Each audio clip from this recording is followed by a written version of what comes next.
Hello, and welcome to the all-new Marvel Roundup, the Southgate Media Group's guide to the Marvel Comics of the week.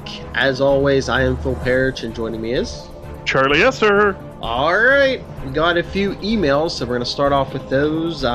Two from Stockton Piner, one from last week, one from this week. Both comic book reviews, so we thought this was the best place for them.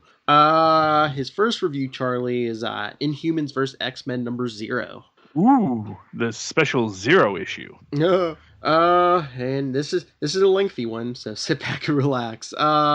He says, for a couple of years now, the Inhumans and X-Men have been on a collision course. During the Infinity event, Black Bolt detonated a Terrigen bomb, which sent the Inhuman capital of Avalanche crashing into the Hudson and released two massive clouds of Terrigen mist into the atmosphere.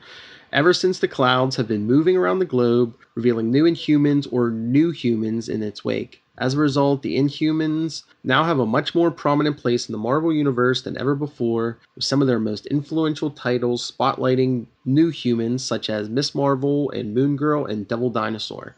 The X-Men, on the other hand, have not fared so well. During the events of Death of X, the X-Men discovered that the Terrigen, which is so sacred to Inhumans and an essential part of their culture, is deadly to mutants. Exposure to Terrigen is resulting in the Mpox virus, and it seems to affect each individual differently, with many dying quickly after initial contact with the mist. Cyclops led a team of X-Men on a mission to destroy the clouds, bringing them into conflict with the Inhumans. The plan succeeds in neutralizing one cloud, but in the aftermath, Cyclops attempts to attack Black Bolt and is apparently vaporized. The twist is the real Cyclops died on Muir Island in Death of X number 1 shortly after discovering the effects of Terrigen on mutants. Emma Frost had been acting as a devious puppet master, projecting an image of Scott for the world to see and using his face and voice to further her agenda. Okay, this brings us to Inhumans vs. X-Men number 0, written by Charles Soule, with the art team of Kenneth Rocafort and Dan Brown. Full disclosure, I was going to pass on this event. I am already feeling some event fatigue because of the Civil War II has dragged on, and I was honestly underwhelmed by Death of X, even though I'm a huge fan of both Charles Soule and Jeff Lemire, who are continuing their story in Inhumans vs. X-Men. The determining factor for me was picking this book up was the art team from the Ultimates and Rocafort and Brown, who bring their same gorgeous layouts to this book. After reading this issue, I am all in for this series. The issue opens up 8 months ago, right after Death of X, on a split page showing New Atalan and Muir Island. With each page turn, we jump back and forth between Dr. Hank McCoy, aka Beast, and new human ISO working in the lab at New Atalan, and Emma Frost striving to improve her ability to turn to diamond. We begin with ISO wondering why Beast seems so happy given their current circumstances, to which he responds, "And why shouldn't I be happy, ISO? We have science to do." Cut to Emma Frost standing at Scott's grave with a tablet in her hand saying, "Ideas never die." She sets the tablet on his headstone, takes out a stopwatch, and goes to the edge of the cliff. Back to the lab where Beast is explaining his belief that through science all things are possible. The next page is Emma diving off the cliff, waiting until the last possible second to go diamond before slamming into the ground. Meanwhile, ISO expects Dr. McCoy already has a plan to deal with the Terrigen crisis, but he responds that he doesn't have a clue. But 30,000 years ago, the only way humans could record anything was marking on a cave wall. He then pulls out his phone and snaps a selfie and says, "To the caveman, what I just did would be impossible. The act of a god. Now it's the act of a child. The only difference is, well, science." Back on Muir, Emma Frost gets up and tosses her crushed stopwatch into a pile of others just like it. Obviously, this was not the first time she made that leap. She returns to the grave of Cyclops, where she is met by the Stepford Cuckoos.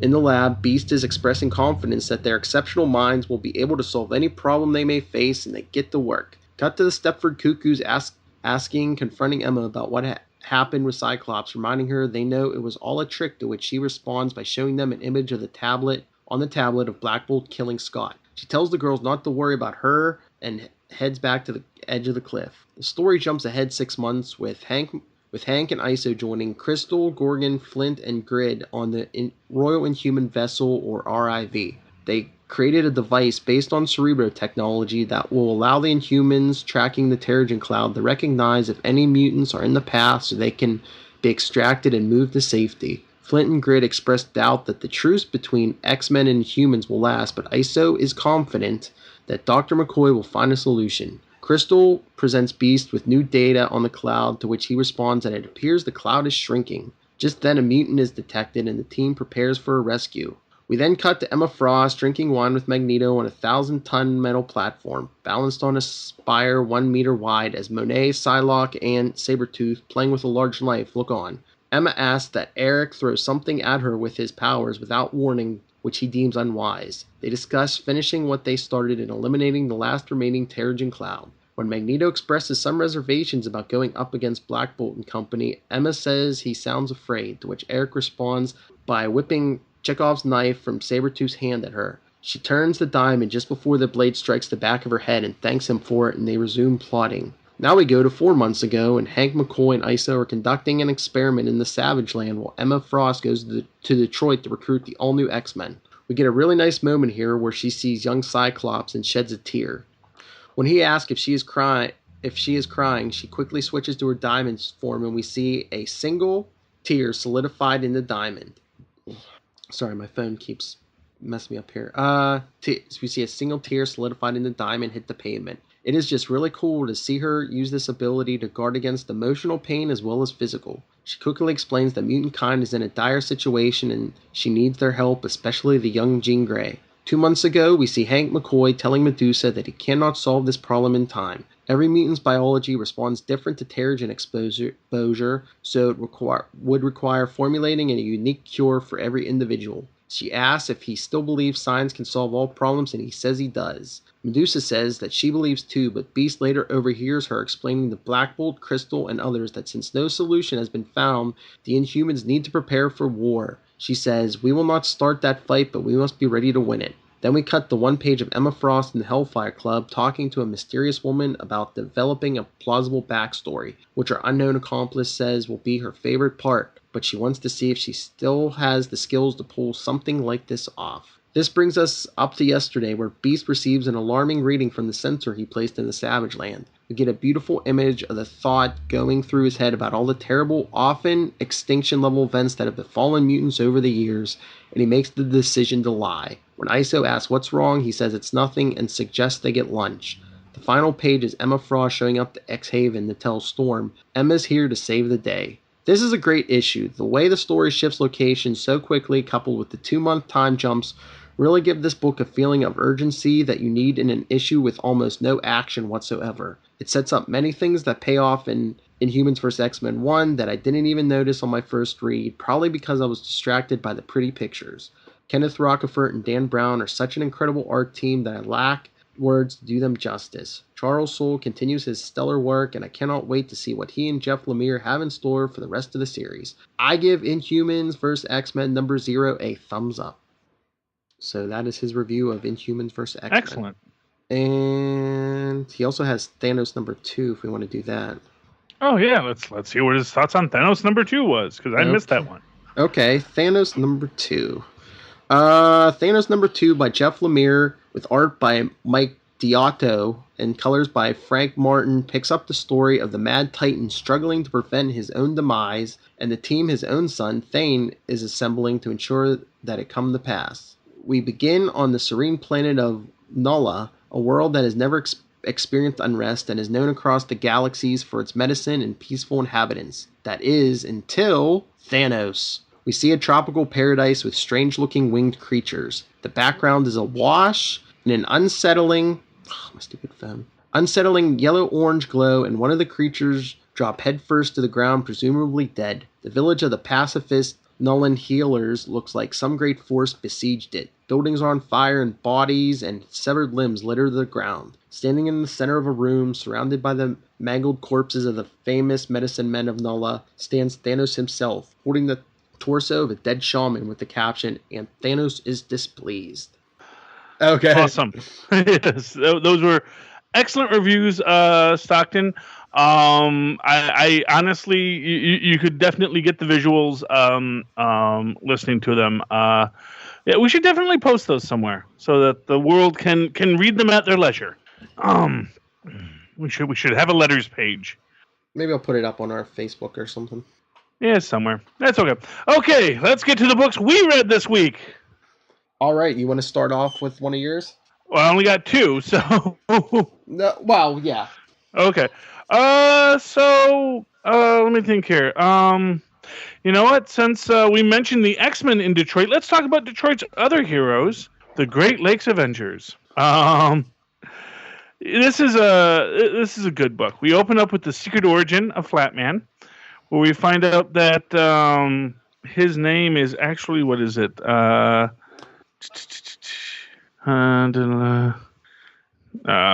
think his name is Mike. It's actually not Dr. Valventura, but we'll get to that in a minute. We see him as a young... Oh, yeah, Maddie. Maddie is his name, because I read his tag. He's sitting there. He's ordering... he's working as a barista in a coffee shop. At some point in history when coffee cost $1, I have no idea what point in history that would be where coffee house coffee only cost $1. But maybe it's a small... I don't know. There's a young man at the counter who is flirting with him, and he leaves a paper with a circled ad that says, "Supers and Mutants Wanted. Are you a super or mutant who needs some extra cash? Call us today for an exciting job opportunity." This is after he turns flat in the coffee house, and everyone goes, "Well, yeah, a man who's totally flat. He should call himself Stretcho." We cut back to Detroit and Stark Assembly and Manufacturing Facility, the current Great Lakes Avengers HQ in Detroit in the present day. We see the flat screen TV has been labeled Crime Monitor, and they're watching the news, where there is a water skiing squirrel. Bertha is asking Flatman if the new Avenger is a good idea. And he says, "What are we calling her again?" He says, "Good boy," because her persona is a dude. Then we find out that City Councilman Snurd has issued an injunction against the Great Lakes Avengers to prevent superheroism within the confines of the city of Detroit. And what's his name? Flatman realizes that they need to call Connie about this because, of course, she is their lawyer and their liaison, and she'll be able to sort this out. They then realize that Pansy is still there, and she basically has decided that she's their intern and tells them that there's a weird guy hanging around, and, of course, it's Mr. Immortal. He's back with Doorman. Then we flash back to Milwaukee years ago with Maddie and his friend, who have developed some sort of a relationship at this point, are at the Water Wizard's birthday party, where we see a nice rogues gallery of supervillains in suits and masks, of course. So you've got the Wrecker with his mask, and the Wizard with a suit over his armor, and the Shocker in a Shocker pattern suit, and Captain Boomerang and Claw, etc. And the Rhino, of course. And the Rhino and Absorbing Manor seem to be having a bit of an argument about something. And Flatman is dressed as in a Fantastic Four costume, because this is apparently the thing. They dress up as superheroes because they have powers that are similar to the superheroes, and they go out, and the supervillains basically boo them and hiss them and throw stuff at them. And it's a fun, all in fun, He says, "Come on, you can do this, Matt. It beats the coffee shop, right? Nothing to be afraid of. Just a bunch of serial murderers and psychopaths who've had a bit too much to drink. You got this." Flashback to the present day. Big Bertha is super annoyed about the injunction, about the restraining order. So she goes to Rogue Nyan's. She says that she and Flatman and Doorman are going to go to Rogue Nyan's name's bar to see if he's behind this. Meanwhile, Mr. Immortal and not Flatman. Good Boy, Doorman, and Bertha are going to go to the bar. Flatman and Mr. Immortal are going to check out the recent locations that have been torched. Flatman is very much against everyone doing this because he wants to wait for Connie to get back with them so that they can get the legal questions sorted out. Because in all honesty, he does not want to lose his opportunity to be an Avenger. This is all he's ever wanted, was to be an Avenger. And, it's very important to him. We flash forward. We flash over to Bertha and Good Boy walking through Doorman to get into the club. After they are in the club, we see Doorman being grabbed by someone and pulled into himself.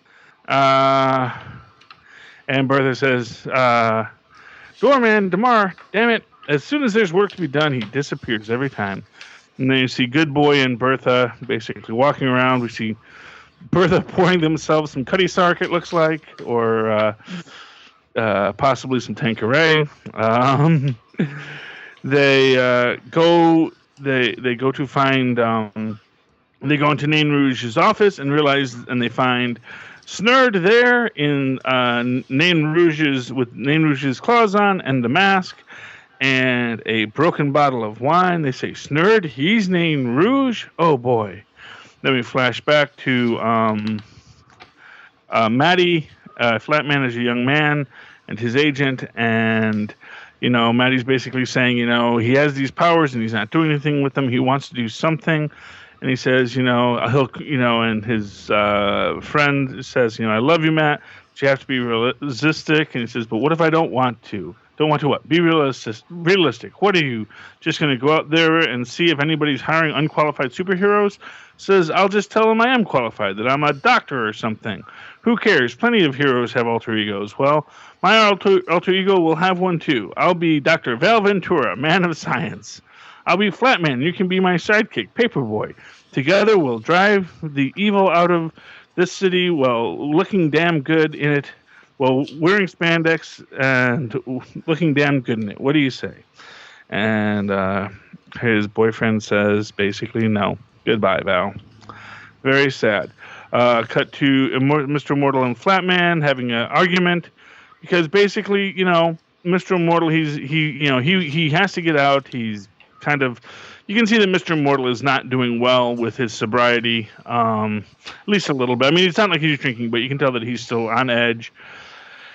And he realizes that, the thing that is upsetting Flatman most is that, he was the leader for a minute and now Mr. Immortal's back and he's just taking over his leadership again and it could cost everyone everything. But they agree that they're going to work together to solve these problems. And there's the homeless drunk guy who throws up and says, together, along with Flatman. So it's very cute. Cut to the Dark Dimension, where Doorman is meeting with the Void, the end of creation, the nothing which watched the birth of everything. I am Oblivion, and you, Damar Davis, the one known as Doorman, are indebted into my servitude, which begs the question, where the hell have you been? It's just so funny story. And then we cut to greater suburban Milwaukee area of the present, and we see the agent in a nice big house with graying temples. And he gets a delivery, and it says, to Paperboy. It says, the Michigan Missives. The Avengers in Detroit City in need finds heroes it deserves. Sidekicks and the circle of Bertha, Flatman, and Good Boy. And written on it is, sidekicks still wanted. Consider this a tip. XOXO Val.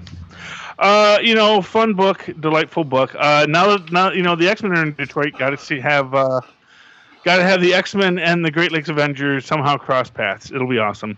Thumbs up for Great Lakes Avengers. I still love this book. It is a fun, enjoyable ride. I can't wait for issue 4. Wow, we're at issue 3 already. All right, I guess I'll do 3 now. I'll start with Extraordinary X-Men number 17. It's an Inhumans vs. X-Men crossover, it says. It starts off with this family, a girl Alicia, her mother, and her sister, her little sister Maya. They've been living in X-Haven since the X-Men came. They save mutants and bring them to X-Haven, but I guess Maya's dying of Mpox. So and Maya keeps asking. She's all sick, but she says, "Is she coming? Is she coming?" And her older sister Alicia's saying soon, and Maya's like, "You promise?" I promise. And then Alicia starts walking out of the tent they're in, and Mother's like, "Where are you going? You shouldn't make promises you can't keep." And she goes, "Where do you think I'm going?" She says, "One way or another, I'm going to find her. I'm going to find Storm." And up by the mansion, we see Storm, Old Man Logan, and Forge look like they come teleporting in from somewhere. And Iceman says, what's going on about, the secret meeting Beast called a Mirror Island, which I can't believe I wasn't invited to. And Magic's asking, are we going to war with the Inhumans? And Storm says, I don't know. And Iceman's like, you don't know. And Logan says, easy, she had a rough day. She had to zap one of her best friends. And Iceman's like, what? And Forge says he has preparations to make. And Logan tells Magic and Iceman, you guys need to prepare for the worst. Then we see Storm in the mansion. Alicia catches up to her. And she's about to talk to her until Logan interrupts and tells Storm they need to talk now. So that's when they show Alicia walking off, and she's thinking, life was supposed to be better here, and the X-Men were supposed to help, but they really haven't got a chance to talk to the X-Men. They're always going off on missions, like against that Mr. Sinister guy, or that time demons attacked everyone. They say they're supposed to be saving the day, and they're fighting to save us and find the cure. And she's walking back to the tent, ready to tell her little sister Storm's not coming, but that's when she turns around and says, I promised. So then back in the mansion, Storm and Logan are talking, and she said she just needs a moment to collect herself. She says, if I have to tell them we're going to war, and Logan says, if. He says, you said if we're going to war, it's happening. You were there. We are out of time. It ain't a matter of if anymore. Either the Inhumans Terrigen Cloud goes or we do. So she says, I know that, but she goes, but going to war goes against everything I am. She says, I swore to protect these people, not send them to war. And he says, war may be the only way to protect them. And she says, it doesn't seem very heroic. Aren't we supposed to be heroes? And she says, if we do this, we go after the Inhumans, there will be no going back. And he says, back to where? And she says, back to how it used to be. Back to how it was when we started all of this. And she goes, I guess it hasn't been like that in a long time. And Logan says, even longer for me. And he says, whatever happens, whatever you decide, I'll follow your lead. And she says, I just hope I know where to lead us, Logan. I hope I know before it's too late. Then they show Alicia again, and she sees some of the younger X-Men talking to Jean Grey. So she tries to start a conversation with Jean, but she says, I'm sorry, but we have a meeting for the X-Men. Maybe we can talk some other time. And that's when Alicia yells, why won't someone listen to me? My sister is going to die. And then she says, please, can you please just help me find Storm? So Alicia goes back to the tent, and her mother says, where have you been? And she says, you can't just, and Storm walks in, and she says, Mrs. Jackson, I'm sorry it took me so long to come visit. I've been so busy, but I know that is no excuse. And then she's like, you must be Maya. I've heard a lot about you. And Maya's like, you have? She says, your sister told me all about you. She tells me you want to join the X-Men. And Maya says, yes, I have powers. I can see through everything. And Storm says, that's an incredible power. It can be very helpful. She says, have you thought of a mutant code name? And Maya says, Lucid. She says, Lucid, I like that. And she says, well, Lucid, as acting leader of the X-Men, I would like to officially make you a member of the team. And Alicia's thinking about, how her sisters idolized Storm her whole life and what she must see when she looks at her. She saw a reformed thief. She saw an icon, a rebel, a queen. She saw a warrior. And most of all, she saw her hero. And that's when Maya passes away and Storm says no when there's a giant thunder and lightning in limbo. And she comes out of the tent and all the X-Men are standing around. And Storm says, listen to me. As you all know too well, we have been waging a battle against the effects of the Terrigen Cloud. I brought you here to Limbo with the assumption that we would find a way to reverse the effects of Mpox, because that is what we do. We are the X-Men, and when it matters, we always find a way. And she's saying, I thought we could live in peace, we could work together with the Inhumans. She says, just now I held the hand of a brave little girl, one of us, a mutant named Lucid, as she succumbed to Mpox, and in that moment I finally admitted to myself that this time we have failed. There is no safe haven. There is no cure of this. We are not now sure.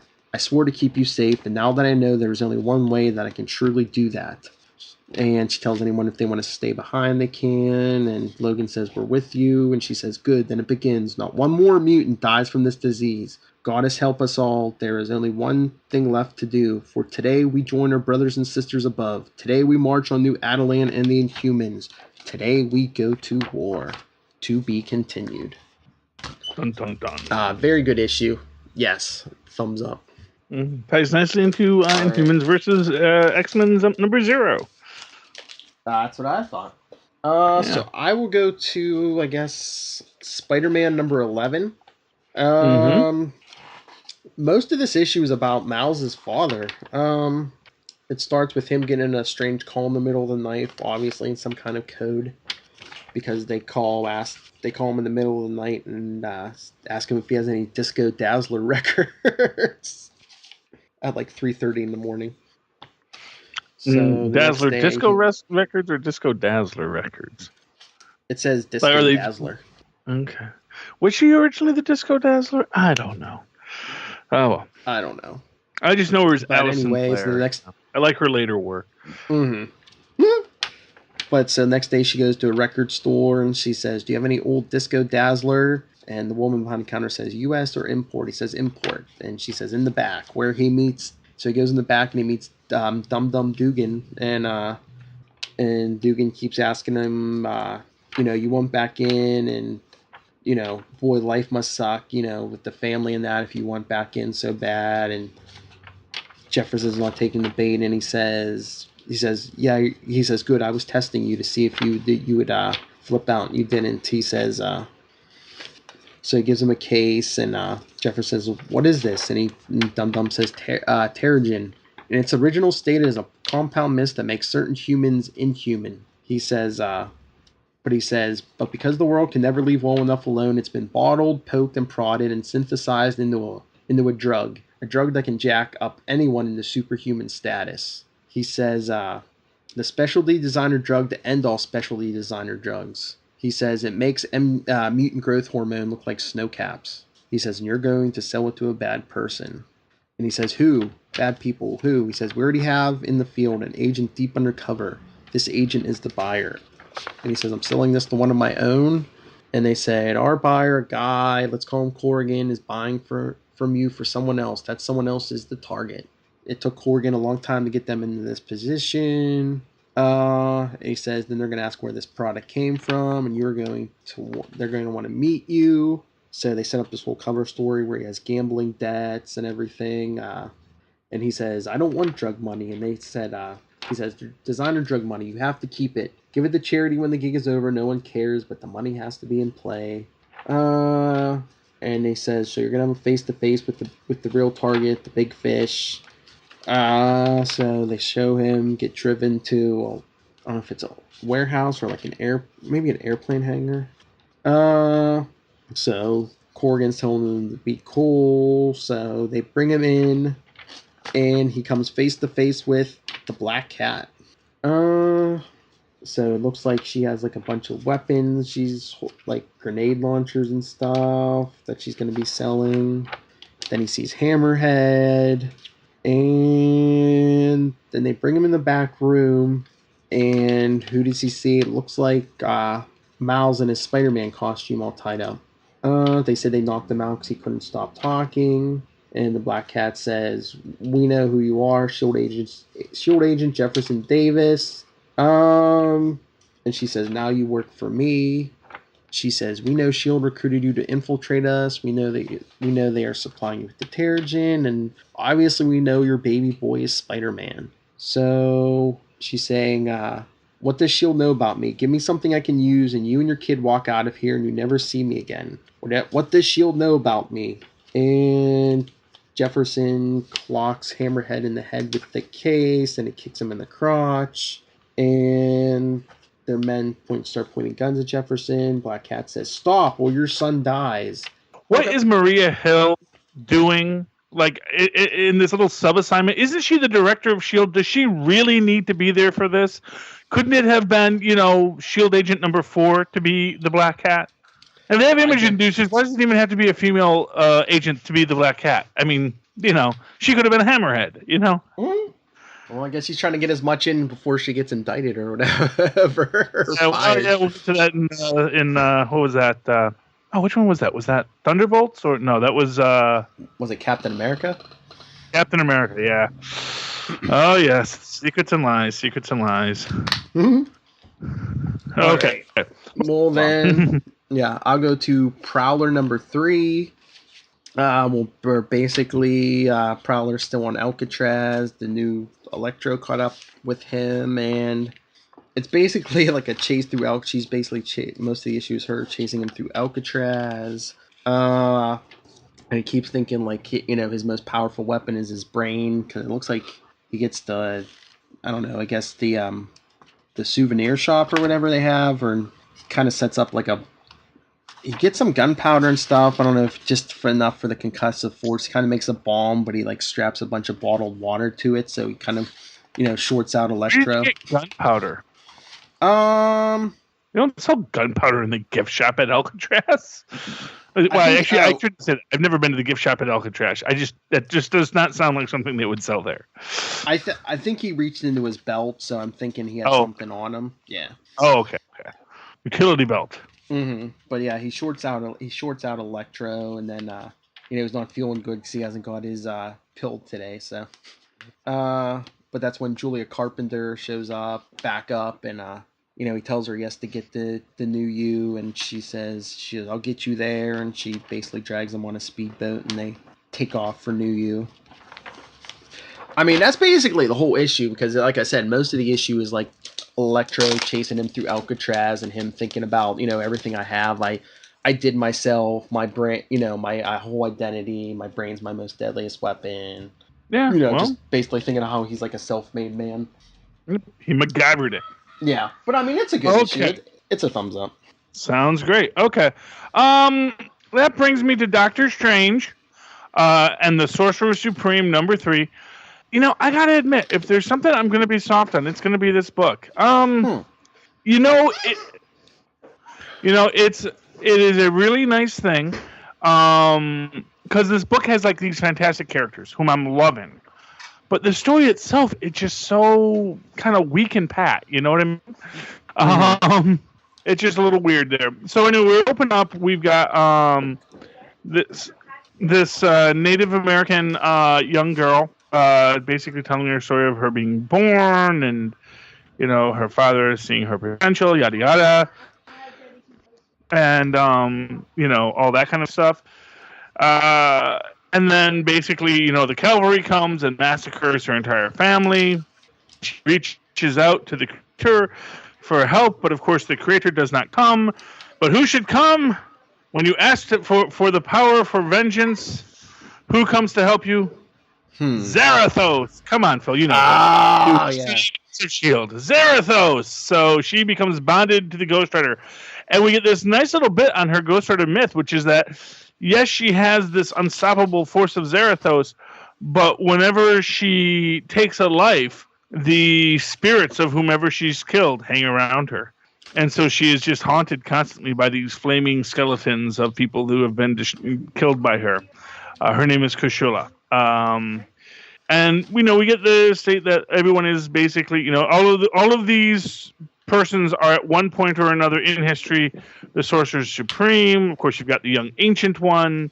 You've got Newton, who, as he says, is the one person that Merlin actually trusted.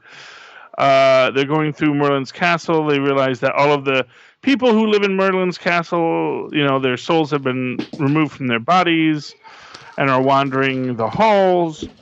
They come to the door for Merlin's library because they're looking for something. Honestly, I'm not quite sure. Anyway, so they go into the library. It's your basic comic book image of the stairs that lead. It's the M.C. Escher drawing of the library. Mm-hmm. That whole shtick, and everybody wandering around and.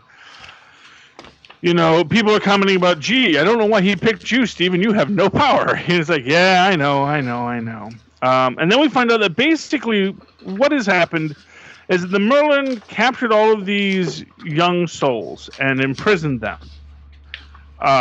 Some for dealing black magic, but some we don't actually get what they did. So, everyone's a little weird, but that is what the hidden was. It kind of sounds like kind of a variation on Mr. Misery in its own way. I don't know. In fact, it looks a little like Mr. Misery from the main Doctor Strange book. Anyway, they battle it. They put the souls of all the people back in their bodies, and we see that basically what Merlin promised Kushala was that he would free her from the curse of the ghost of the Demon Rider. It's cool. Next issue is The Conjurer's Dark Secret revealed. I like it in certain ways, but at the same time, it's like the character studies are interesting. Like Kushula's character study is fantastic, and I love it, and I would love to see more of it.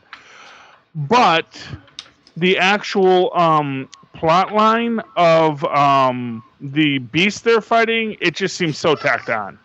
And it's like, they tacked on this thing.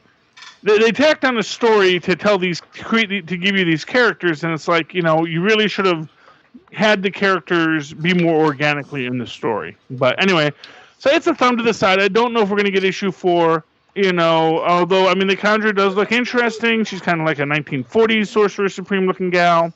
So that's cool. And of course, eventually they're going to get to Newton's story, and I certainly want to see Newton's story to see how that ties into the Order of the Shield. But right now, I'm real soft on Doctor Strange and the Sorcerer Supreme.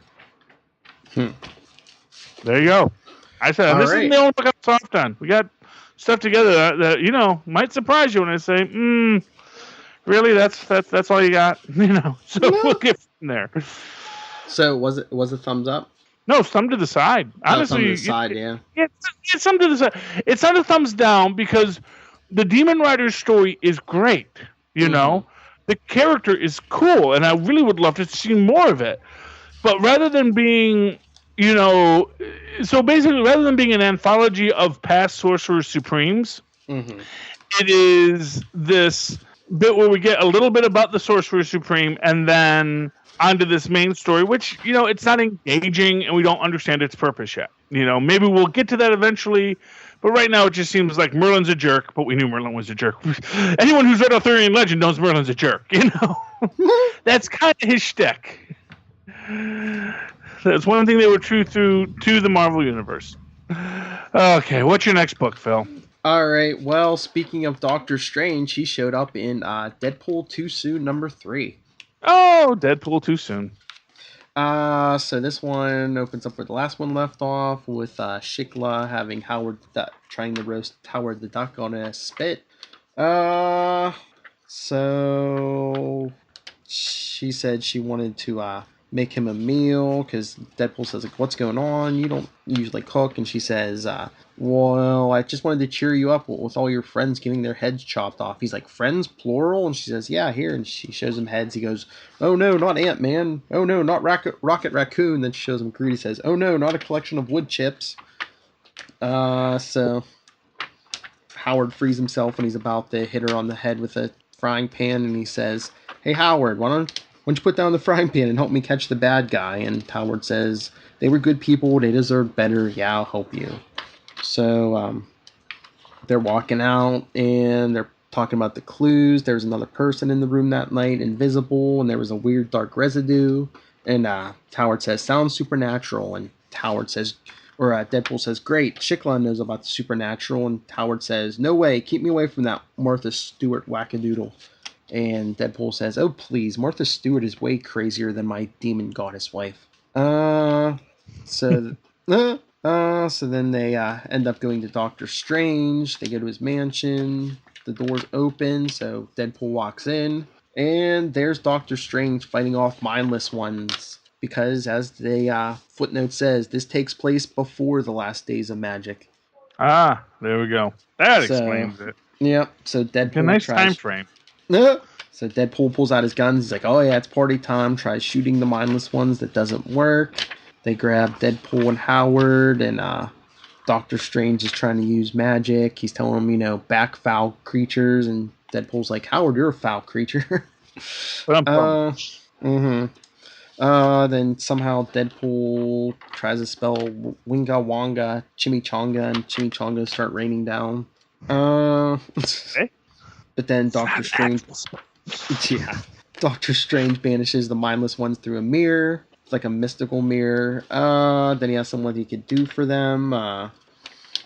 And Deadpool says, "Well, you see, it's like this. Someone is chopping off the heads of my friends, and I'm finding that very emasculating." He says, "Help me, Obi-Wan Kenobi. You're my only hope."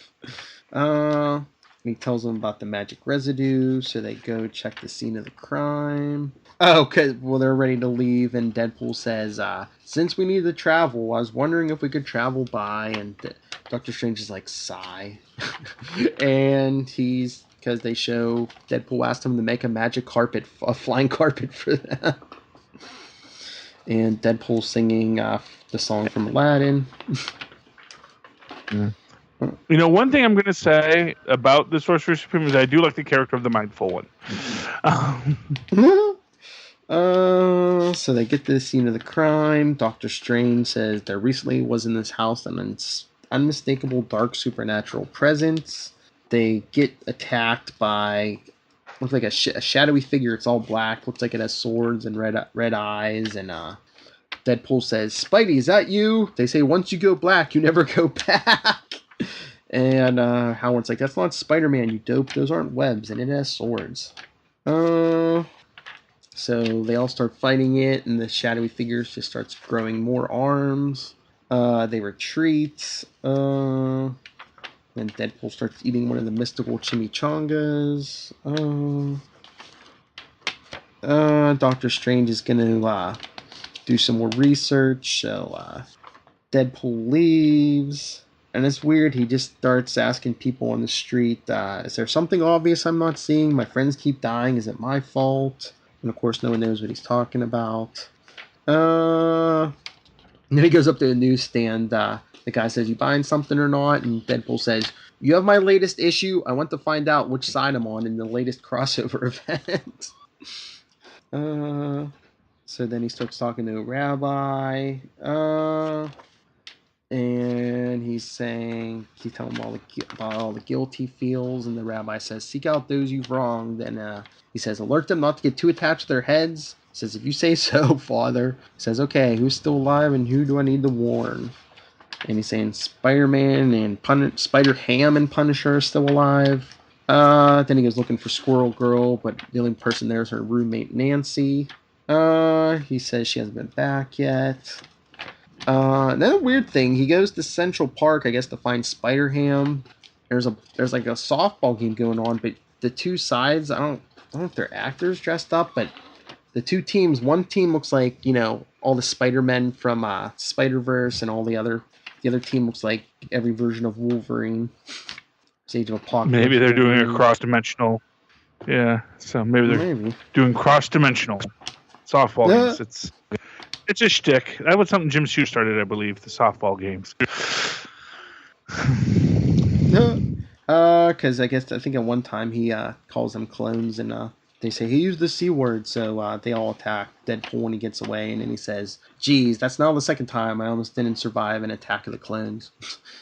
Yeah, is this all going to be revealed to be like a dream that Deadpool had one day? Is like the final panel going to be him on Doc Samson's couch saying, "So what do you think it all means, Doc?" I could see that. I don't know, but or maybe Dr. Banner's couch, and then he goes, "I got to tell you, I'm not that kind of a doctor." But then they showed Deadpool walking into a building, and he's like, "Hey, Italian mobsters!" He's like, "Have you seen your arch enemy, the Punisher, lately?" And then after security throws them out, they're like, "This isn't an Italian restaurant, you fool. This is the Italian embassy." Oh my goodness. Yeah, but then the end of the issue, Deadpool gets a call from Nancy, tells him Squirrel Girl's back, but when he gets there, he finds out it's not Squirrel Girl, it's the Deadpool Squirrel Girl hybrid that was created in that teleporter accident. Yeah. Okay. Yeah, Pool or something? What? What was her name? Squirrel Pool or something? Something like that, yeah. Yeah. You can see how much we're invested in this storyline at the moment. Yeah, I mean, I give it a thumbs up. The humor's good, but yeah, I could see what you're saying if it turns out to be a dream, because a lot of it just seems way out there. And I mean, like, something's going to happen, because I mean, Ant-Man's dead. Yeah, okay, come on. Rocket and Groot. Yeah. Well, obviously, everyone gets brought back at the end. Something. Yeah. That's the shtick. If they use that new technology, but they ask Arnim Zola to actually make the clones since he knows how to make clones that work. It's like, oh yes, cloning. I invented that in the 1940s. Yeah, it's super easy. I don't know why his clones are so bad. The guy's not good. I don't know. Okay. All right. I'll go. So what's your thumb on this one? It's thumbs up. Thumbs up. Hey, if it's a good book, Phil. My opinion of it, as I'm listening to you talk about it, is really no bearing on the book, as it might be great to read.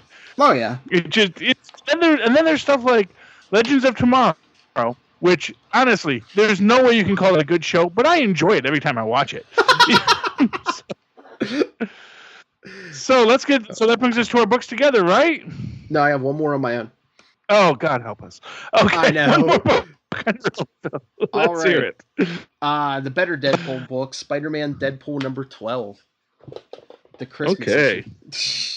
So it opens up with a street corner Santa getting beheaded by a figure who looks like really buff Santa Claus. Then I guess. Okay. Yeah. And then I don't know if this is supposed to be Avengers Tower or something, because Deadpool throws a Christmas party for like all the Avengers, but except for like Spider-Man's not there, because like we see Steve Rogers giving Miles Morales a vacuum cleaner for Christmas,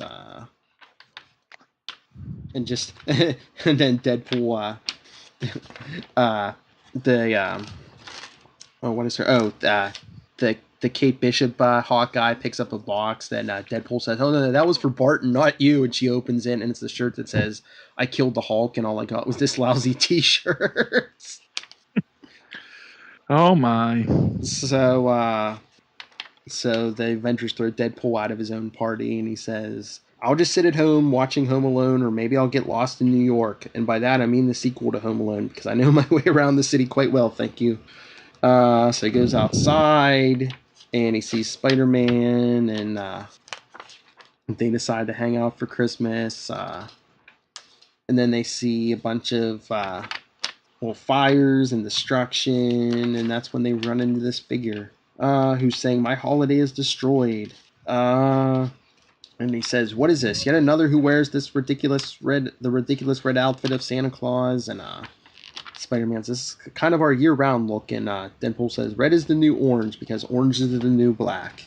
So the figure throws a car at them, and is this the really buff Santa Claus? I'm sorry. Yeah, the really buff Santa Claus. Yeah. Okay.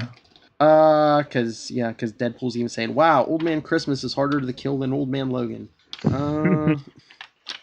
Is this taking place at Adventure? I don't know.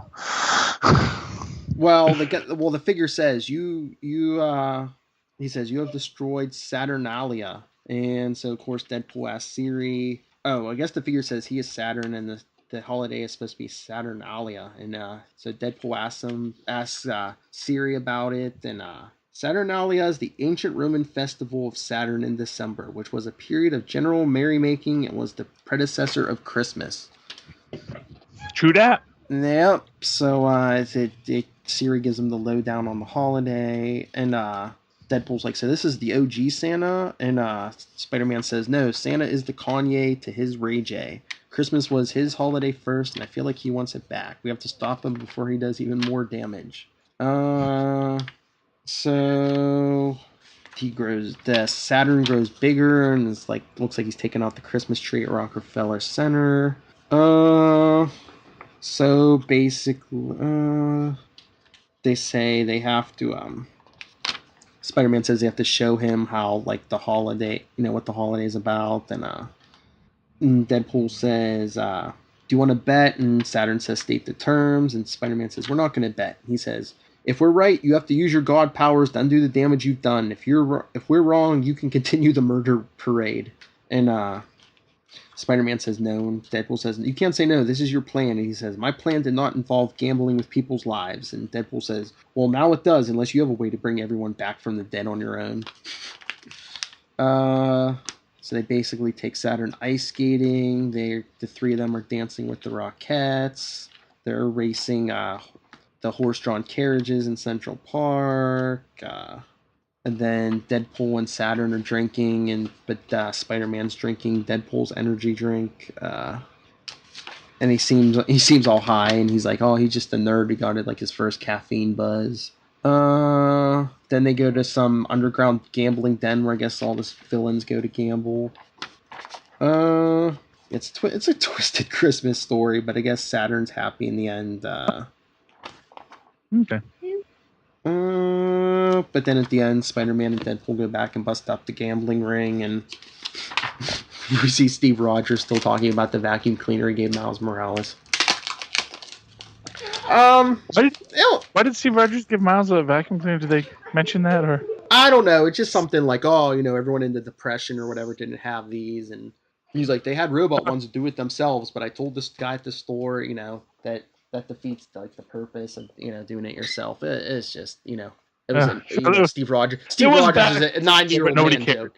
Yeah, Steve Rogers is a 90-year-old man. Yeah. It was alright. It is a thumbs up. Okay, it sounds like it was fun. It sounds like it was a good Christmas issue. I put you through 2 Christmas issues, so didn't I? Oh, no. I did one. No, we've had 2 Christmas issues. We had Gwenpool's Christmas and then Sweet Christmas. So yes. Okay, Sweet Christmas. Okay, well that brings us to our books together. Yes. Yay. Okay. What do you want me to do? Civil War, or do you want to do Thunderbolts and Cap? Do whatever you want to do, Charlie. Well, you know what? Let's open up with Civil War, because that's the big elephant in the room. And it's late. It should have been on a couple. Yeah, all that wait, and it's number 8, and it's late. Okay, let me open up with just one of these things that always it kind of bugs me a bit in these stories. We got the guy in DuPont Circle talking on his cell phone while he's driving, telling the senator that if he pushes that vote for pro-mutant legislation will cost him re-election because he's obviously some anti-mutant lobbyist. And then a big piece of Iron Man falls on his engine block and destroys it, which is cute and funny, but it makes you realize how much freaking debris is flying around and how likely it is that someone just died. Because this is the funny one, but there's probably some poor kid over around the corner who just got a piece of freaking arc reactor in his eye and, we'll never see again, or possibly now gain superhuman abilities, the likes of which mankind has never known. One or the other, because it is the Marvel Universe. We cut to basically Carol pretty much kicking Iron Man's butt all around Washington, D.C. You see Cap and Miles being, what's going on? We see Ulysses being all in the zone with tendrils coming off of him. Looks kind of like a Hydra, maybe? I don't know. We'll get to that later, maybe. We see Medusa telling Hill they have to stop the fight, throw in the towel. We see Iron Man shooting missiles at Carol, and the missiles almost killing Cap. And then, then blames Carol for dodging the missiles. It's like, Tony, can you just for 1 second take responsibility for yourself? And the answer is, quite frankly, no. We then basically, let's see here what happens next. Everyone's all panicking because everyone's fighting. Hate it when mom and dad fight. Ulysses is totally out of it. The Inhumans show up. The Ultimates show up. Everyone's trying to break up the fight. Karnak smashes the energy dome. Carol smashes the armor, and we see basically the armor explodes, and Tony Stark falling back away.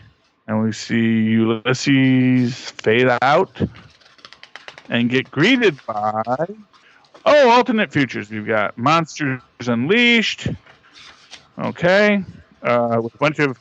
I'm wondering, are those Miles Warren clones running away or just random scientists? I wonder on that. And then we get Sentinels and Mutants versus the Champions, or at least, actually, really, the only champion we see is Nova. And well, I think that's supposed to be Nova seeing the Vision. So I'm thinking that's X-Men versus Inhumans. Oh, really? Okay. I don't see any Inhumans there. That's what I'm saying. Yeah, but I mean, if you look at the Sentinel and I see the X-Men. Yeah, if you look at every page, it looks like there's like one of the people there or like seeing the, reacting to the Vision.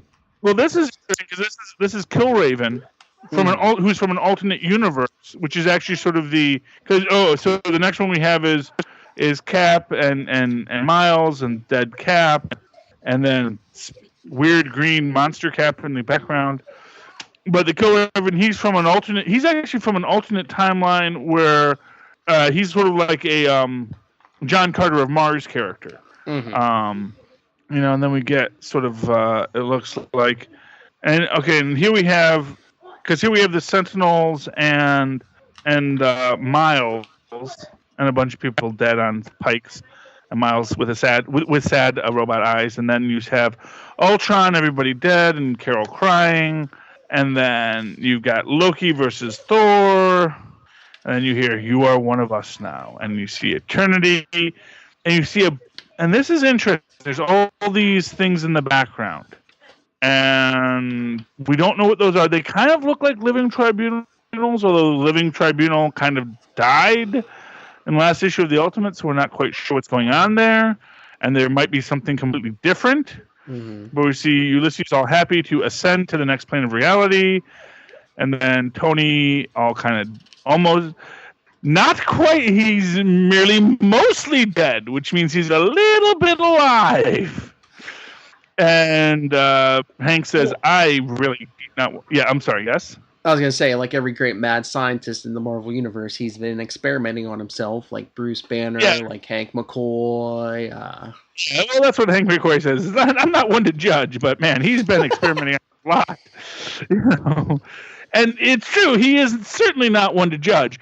That said, it does, again, bring home that whole, what is wrong with you people, Do people ever think this stuff through, And the answer is, of course, no, they do not ever think it through. But they don't want to do an autopsy because he's out there somewhere in this digital form, and his body's still... sort of alive, but not 100% dead, but, God help us. And then we see her and Carol, or Carol and Hawkeye meeting up, and Hawkeye basically, telling him he's going to do something. I'm trying to remember where it was where someone tells Carol that basically, he knew you were right, but he fought you because it wasn't about you. It was about who was going to come next, who was going to have who was going to have access to this next. Which, of course, is, it's a valid question, but maybe one that requires debate, not shooting people. It's like, that's actually a somewhat valid point. It would have been nice if Tony had said, here's my actual valid point, Carol. This is why I'm a little worried about this, because, yes, I trust you very much. You're a very honest and forthright person.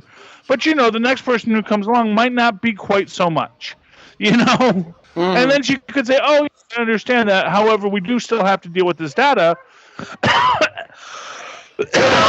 Sorry. And how do we sort it out from there? It would be a much more talky book, but also probably could have been handled in one freaking issue. And then we get meeting with a shadow president. Who we're going to guess is not the next guy.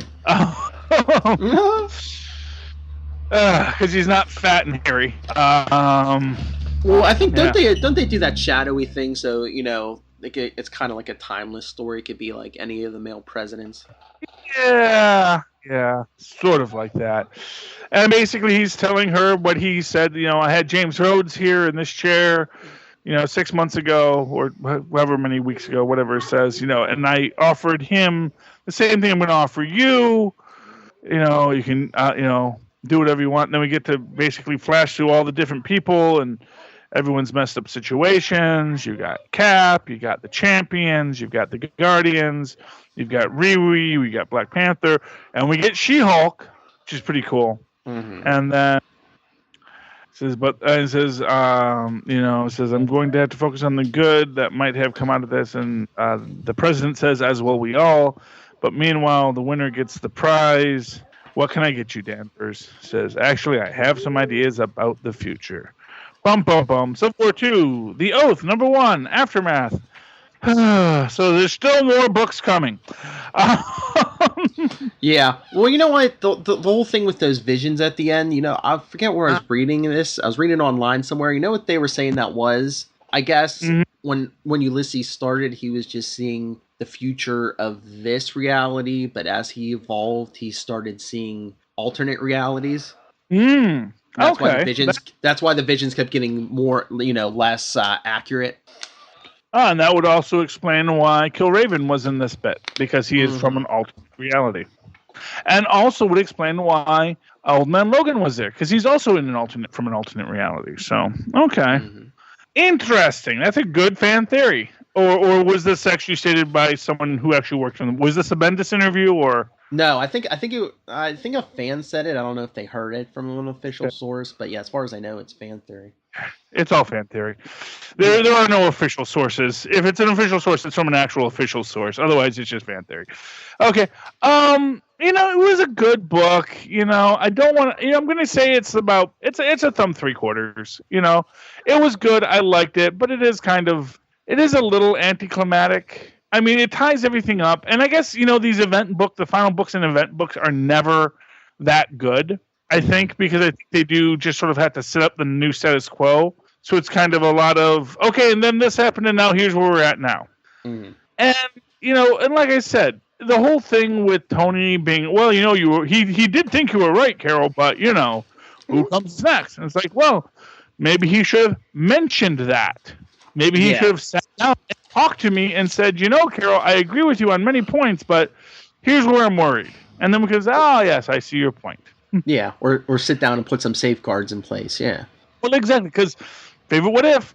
What if Cap and Tony had taken 3 seconds to just freaking talk to each other, and then they did, and then they found a way to work it out, and then no Civil War. And then, the final scene is them sipping coffee, talking about this Skrull infiltration they recently sussed out, It's like, what is wrong with superheroes that they never want to talk? Why? We need more Squirrel Girl. Squirrel Girl should be the head of S.H.I.E.L.D. No, jeez. That will be awesome, man. When she just talks to the Red Skull about his really kind of messed up childhood and validates his emotions, but dude, you can't do it the way you're doing it, And it's like, I am sorry for what I did. I will do better. Okay, moving right along. What's our next book, Phil? Why don't we go to my pick of the week, Hulk #1. Oh, that. Where's my Hulk #1? That is actually my pick of the week too. Nice. Because I was really torn between it and Black Panther, because Black Panther is real close, but I do think that Hulk kind of edges out, because whereas Black Panther is this great epic story, Hulk #1 is such a great personal story. Yes. So we will agree that was probably the best book out this week. Although there are some good books elsewhere too, because Cap is good, Thunderbolts is okay, and Avengers is just weird. But Hulk was definitely the best. So tell us what happens in the book, Phil.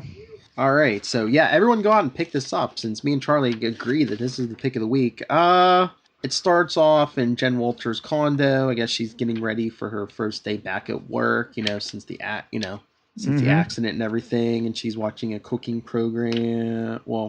Cooking program. Very Jen Waltery, not She-Hulk at all.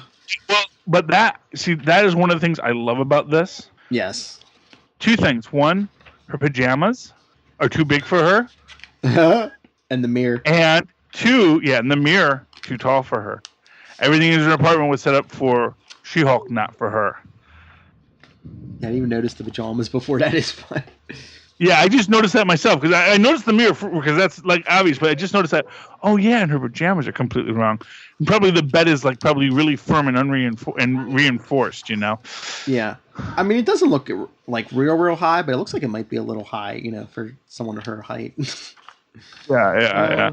Well, it's also you have like the cinder. It's like what Rhino used to sleep on. Rhino used to sleep on like a bed of cinder blocks because those she weighs like a good 320 easy. Oh yeah. Because he's like 8 feet tall and all muscle and bone.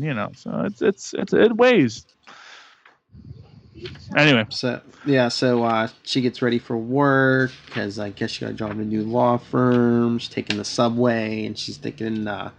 She's like, say what you will about New York. Sometimes it's nice living in a place that doesn't give a crap about your crap. Yeah. What's interesting is she says that she's worked at this firm before, but I do not remember this one. Unless that's just like a retcon or something. I don't know. Yeah, it's probably a retcon. I mean, we've never really gotten. Basically, there's only 2 law firms we've known she's worked for, which was, the Goodman, Lieber, and Kurtzberg, and then the one she was working for just before she went off on her own in the last series. I don't think it's that one because she got fired from that one in really bad form. I mean, it could be anything. It could be like the first one she worked at out of college or whatever. Yeah. But it's a fancy one. Mm-hmm. Gotta go read some old Fantastic Four, see if she worked there. Oh, yeah. So she meets Bradley, her assistant, who says she's all set up, and she has a client, Miss Brune, an eviction case waiting in her office, and that's when she gets greeted by all the people in the office. Everyone's saying she looks well, and she looks well. We all look very well. And the one woman says, "You're not as green as I imagined, or you're going to be in this form." Yes. Yes, that was actually. I think that was actually Mr. Scott. Oh no, that is the girl. Yeah, that is. Yes. And you get her inner monologue about how about it's none of your business if I'm green or not. Exactly. Then she goes to her office where Miss Brune is sitting in the dark. I was gonna ask, is Miss Brune supposed to be like an Inhuman or something? I'm guessing that's what it's supposed to be because they mentioned that she went through that she was attacked and then she went through the change. Okay. So it's like she's got this traumatic experience that basically messed her up. And then she went through this change, which gave her powers and made her all freaky. And so, insult to injury, basically. Mm-hmm. And, it's a... Which is sad. I bet she was a lovely grade school teacher. Mm-hmm. But she's basically saying she can't lose her apartment. I don't leave my house. Yeah.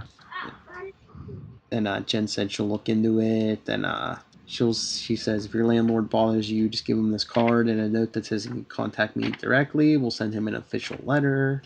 Then Jen promised her she'll do her very best. And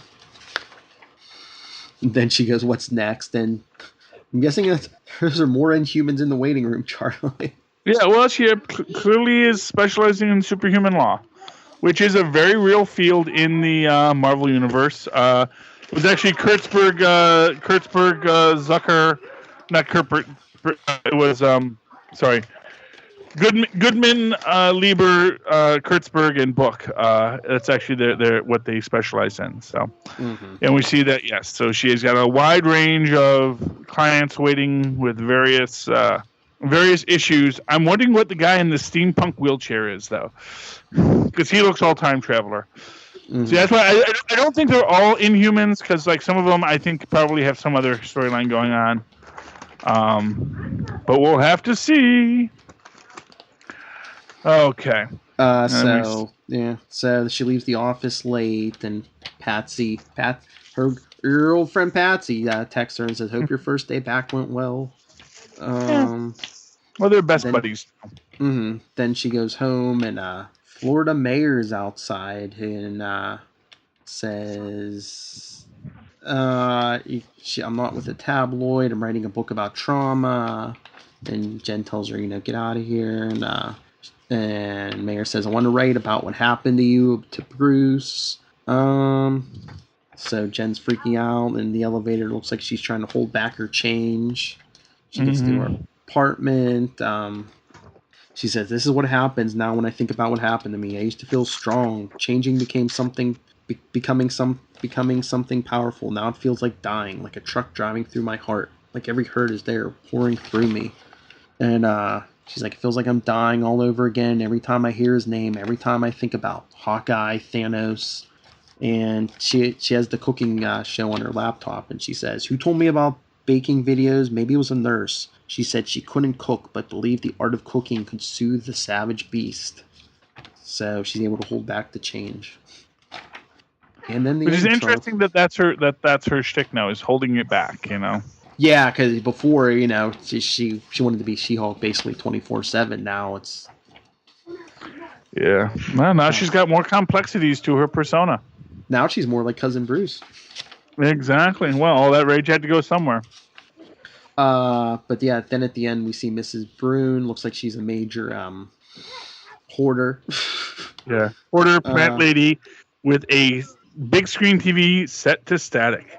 And she's saying she can't leave. I'm not going to leave. The lawyer promised, but will you protect me no matter what? I don't have to worry, because no matter what, you will promise. You will protect me. You promise, right? And you see a voice just say yes.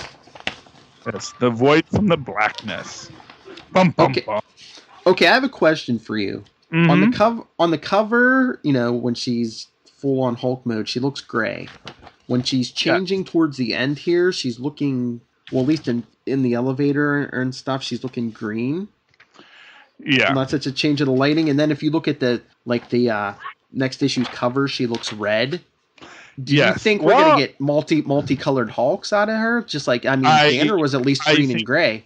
I think that is a very high possibility. I think we could get multiple ways of Jen dealing with her color scheme.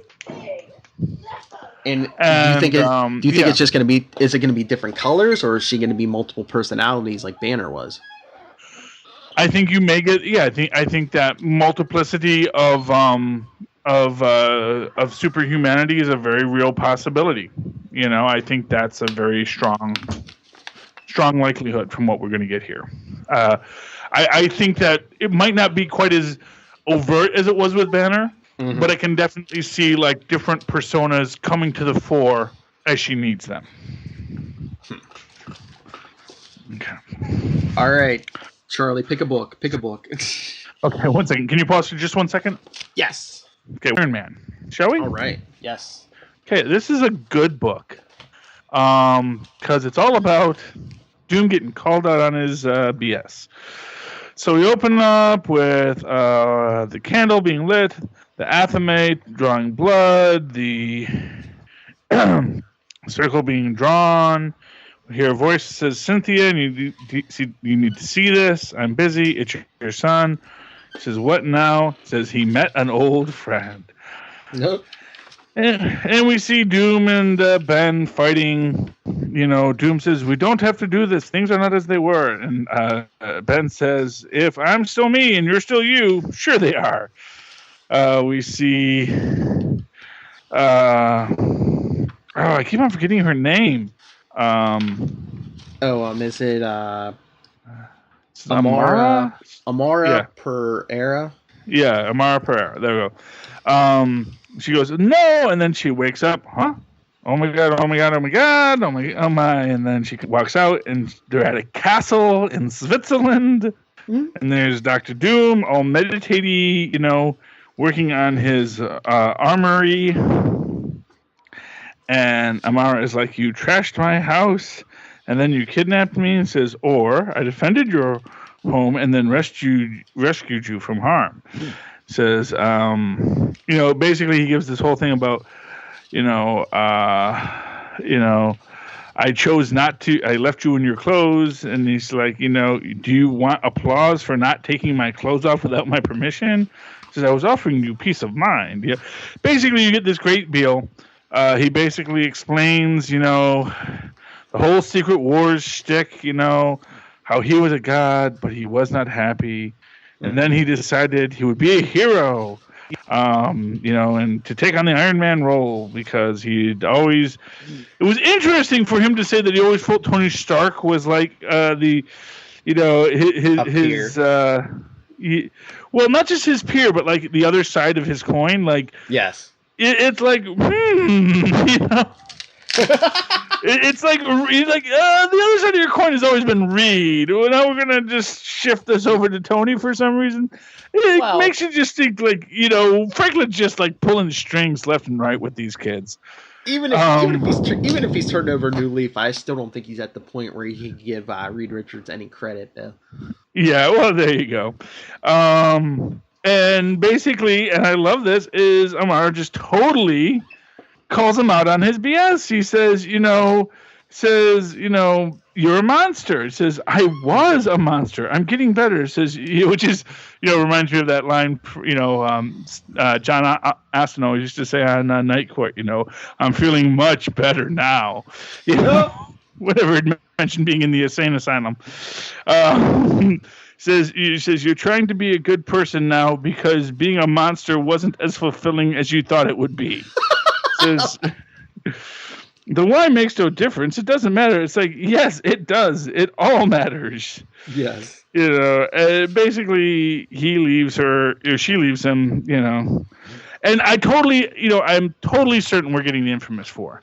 Because, you know, he basically gives his origin story as, oh, yes, you know, we are, you know, I was in the best position to deal with these other monsters because I was the worst of them. So, you know, and because he does know he's a hero now. Heroes are not supposed to kill. So he absolutely must have put them somewhere, not just straight up murderized them. So I definitely think he's they're going to come back as the Infamous 4. You know, I do think that we are going to get this. Maybe with Ben as the fourth member. We're going to have to see. We will have to see. But yeah, big thumbs up for this issue. Of course, it ends with you know, Ben basically going through Doom's castle and then stepping on something, and he hears this clink, clink, clink, clink, clink, clink. Says, "Oh, this ain't good. This ain't even close to." And then you see the woman says, "So, you're the one who's giving my son a hard time all these years. Naughty boy." Bum, bum, bum. Yeah, big thumbs up for Infamous Iron Man. It is a great, great book. Definitely exactly what you want from an Infamous Iron Man book. Where do you want to go next, Phil? Should we do Captain America, Steve Rogers? Thunderbolts predates what goes on in Rogers. Okay. Because he mentions in Rogers that he caught that he had Bucky and then let him go. You're right. Let's go to Thunderbolts number 8. Yay! Let's see. It opens up. Well, we were in that shield holding facility in upstate New York. Obfermio set 4. Obfermo. Basically, the Thunderbolts, now joined by Songbird once again, are trying to break Bucky out. The whole gang back together, including another member of the Thunderbolts, who we'll see later. Oh, yeah. So, of course, the sensors aren't picking it. Well, they can't identify them except for Songbird. And once again, Charlie, there's Maria Hill in the thick of it. Well, I guess she's there to interrogate Bucky, but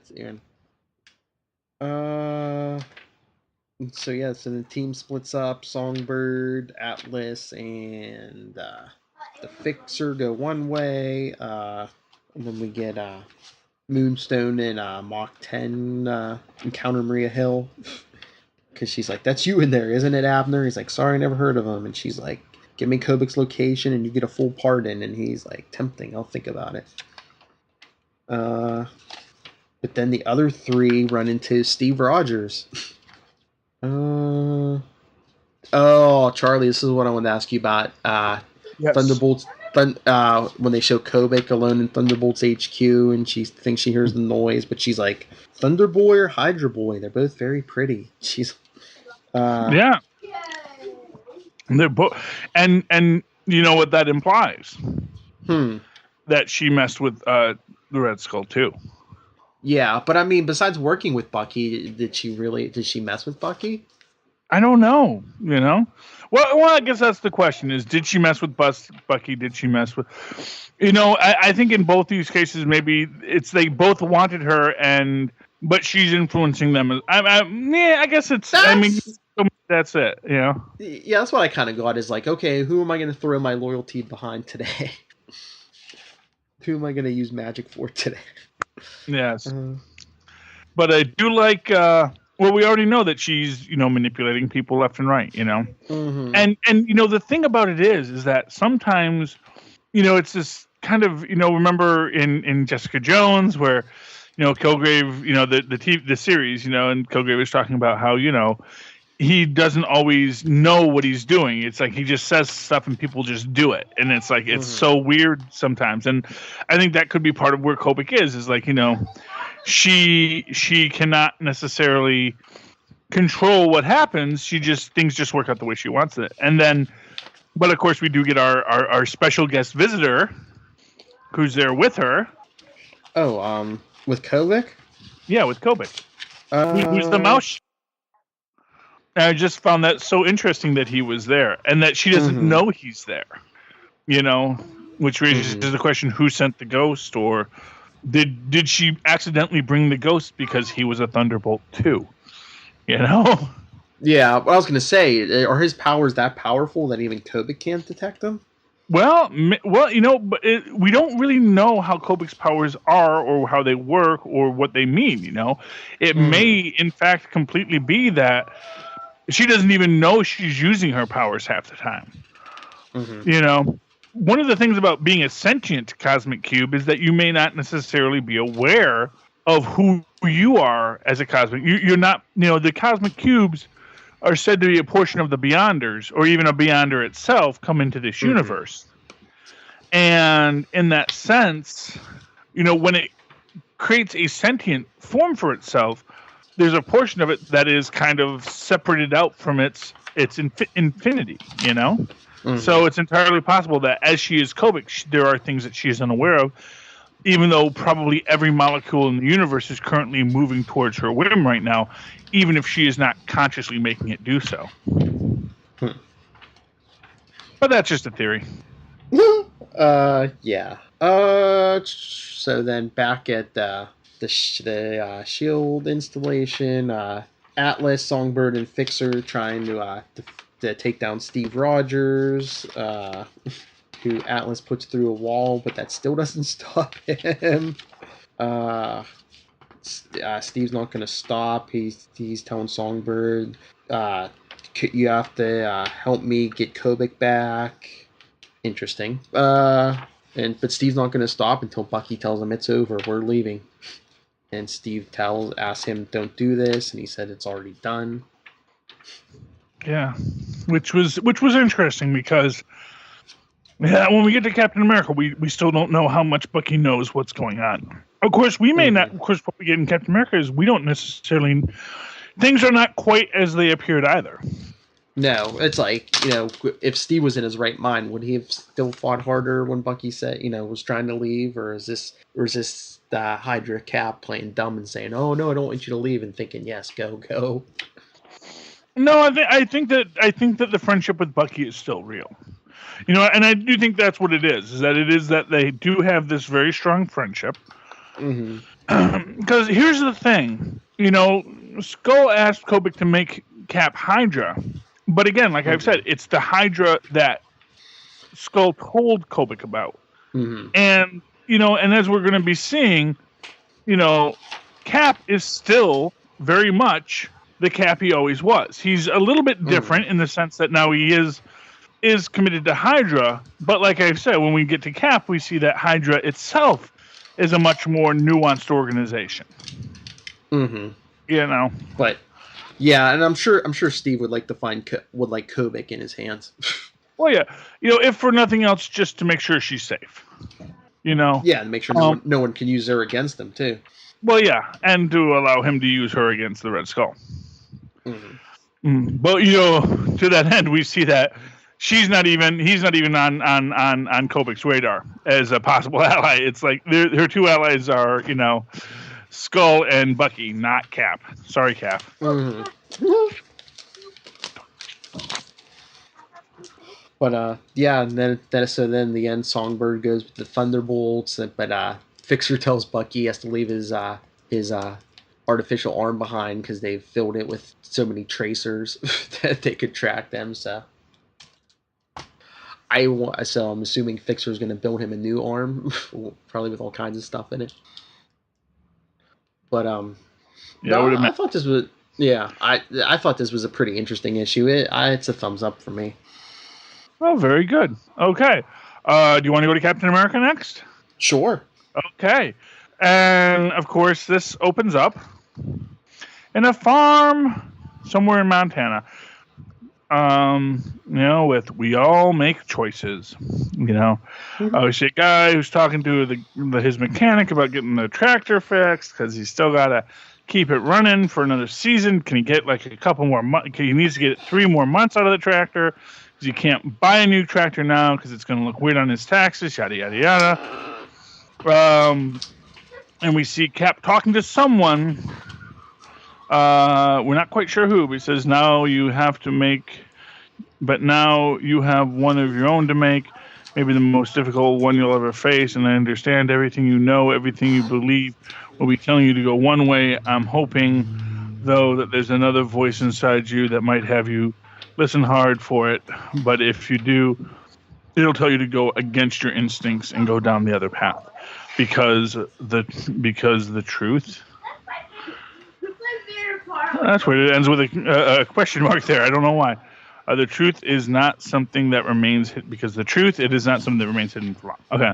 Then we get to Cap and his best friend Helmut Zemo, who we don't see in this issue except from the flashbacks. So we really don't know how that scene played out, and we don't know if right now this is Cap talking to Zemo or if this is him talking to Avril later. We'll get to that. Mm-hmm. And we see this nice scene of,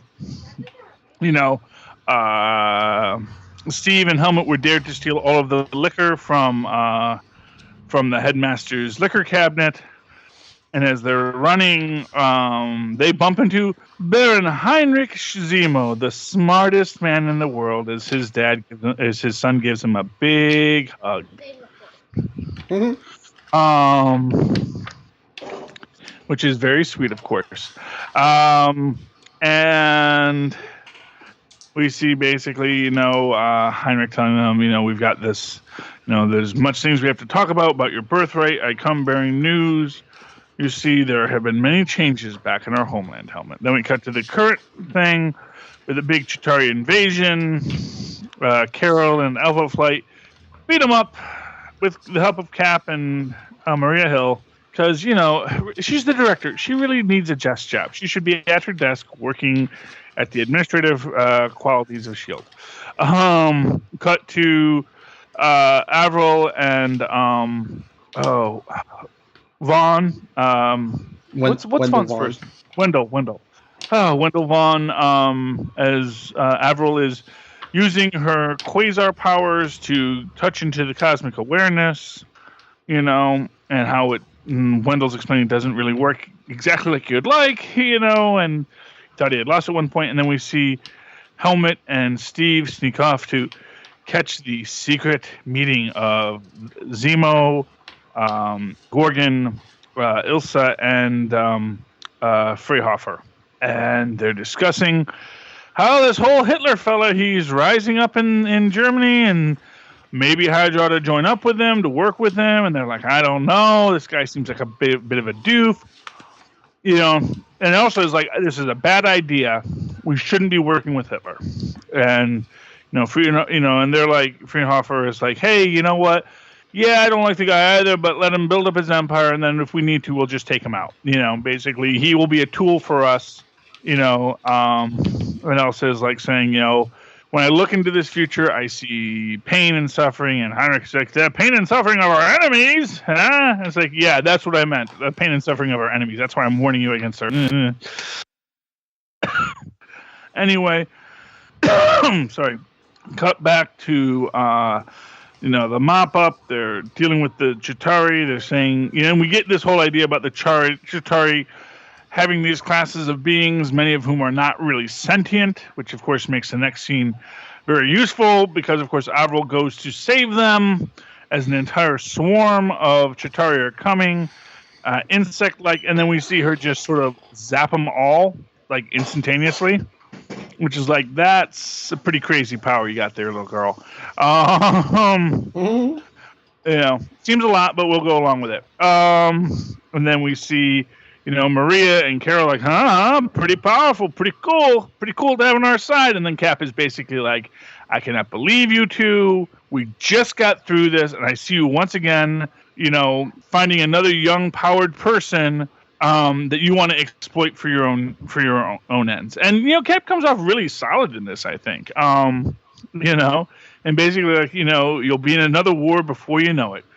Cut back to the past with Ilsa basically saying, Whitehall, who is the Gorgon, says to her, maybe this Hitler guy is the guy that was prophesied. Maybe he's the chosen one. And he's like, Hitler is not the one we've been waiting for. Exactly, to be sure, because the one we've been waiting for is already among us. Tell me, how is young Steve? And Helmut go, what? As he looks at young Steve, who's like, what? I am the chosen? Oh, my. And then we cut to Avril and Cap talking, and Cap saying, you didn't do anything wrong, and I kind of feel bad for yelling at him, because I kind of want to exploit your power too, because I need you to help me find Bucky. I had him, but he got away, and the problem is he's got Kobik with him, and Kobik is dangerous. And then we cut to Selvig and Cap talking, where Selvig is basically saying, I do not understand what you're doing. We are beset by enemies on all sides. You're attempting to dispose of Red Skull as leader of Hydra while hiding you within the Avengers, and you're off fighting monsters in space. Why? He says, I wanted to evaluate their progress. We get that basically Cap is the one who triggered the Chitauri invasion by stealing their queen. And then we find out that that's what those pods were that the Thunderbolts fought a couple issues ago. And that's what the farmer is keeping, and one's about to hatch. Next issue, Trial of Maria Hill. Big thumbs up for Captain America. It was also a close pick of the week. It was really good. I like the dual storytelling between the past and the future. I like how they're playing up the Hydra and really making Hydra a believable thing that Cap might be a part of. That I think is what makes it work the best, is that you go, oh yeah, now I totally see why Cap's a Hydra drone. It makes sense when you put it like this. My only problem is, I don't know, even the way he is now, I don't see Steve Rogers believing that he can control like this alien invasion. Yeah, well, because he doesn't want to control the alien invasion. And that's the thing. I mean, for what it's worth, he knows the Chitauri are cannon fodder. And he knows he's basically, what he's essentially doing is he's sort of trying to create almost a Ozymandias kind of plot, where he's creating this thing that's going to unite people against a common enemy kind of idea, and so I get where he's going with that. I think he can make it work, is it really what Steve Rogers would do? Probably not.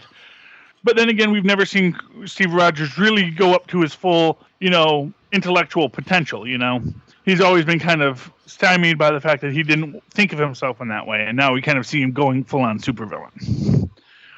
But possibly a supervillain for good, who believes he is the hero. We'll have to see. But just having the conflict about whether or not Hydra is going to work with the Nazis is a very interesting point, I think. Because it does present Hydra, again, in this very different light, in this good Hydra light, as this Hydra that is this ancient order, like the ancient order of the Shield, seeking to protect Earth from the old gods to come when the old gods return, essentially building humanity into something that can handle whatever is going to be coming at them in the near future, because they know that something bad is coming. And in that way, maybe their ends justify their means, as it were. At least that I imagine is their argument. And speaking of Hydra, do you want to do Uncanny Avengers next? Yeah, that's what I was thinking. Yeah, Uncanny Avengers 18. I like this one, although like you said, it was a little weird, but I guess you have to expect that when you got all this mental manipulation going on. Well, yeah, there's a lot of dream sequencey stuff. Although Mm-hmm. I still got to say, what is the thing with how does the Professor X's brain thing work, and why does no one even ask that? You know, Uh-huh. because I made an interview of this on Comic Book Resources today. It's like, you know, really that should be like the first thing that the superhero should be asking when they're facing a Red Skull with Xavier's powers is how exactly he is using Xavier's powers. Does he have Xavier's brain inside his brain? In which case, maybe we can reach out to Xavier within that brain. Does he just have a part of Xavier in him? Does he have Xavier's brain somewhere, and then he's just controlling it via a Wi-Fi signal? Mm-hmm. Because he could have a little implant. There's options, and we don't know what they are. I mean, mutant powers are genetic. I mean, I would have bought it more if he would have, like, the Red Skull would have, like, cloned himself a new body and, like, thrown in some Xavier DNA or something. I guess so. That could work, but again, they make the big thing that it's Xavier's brain. Yeah, I know. That he stole his brain. It's like, why did you steal his brain? So, but once you get past that weirdness, it's a pretty cool story, But yeah, it opens up at years ago. Rogue's dreaming about the X-Men when Professor Xavier took her in, and the X-Men didn't want to let her in, and he says, I'm admitting Rogue, if we help Rogue today, we may not have to confront her tomorrow. So she was all grateful, but then she sees Xavier with his brain cut out, and he says, what were you saying about not letting me down? And the skull looks like he's eating Xavier's brain, and she wakes up from that nightmare, and we see it's because the Red Skull's been trying to break through her mental defenses that Xavier helped her build up years ago. And he's talking to his daughter, and they're talking about Quicksilver. He says, it's a shame Steve Rogers was forced to disband the Unity Squad when he did. I could have used more time to condition Rogue to my side.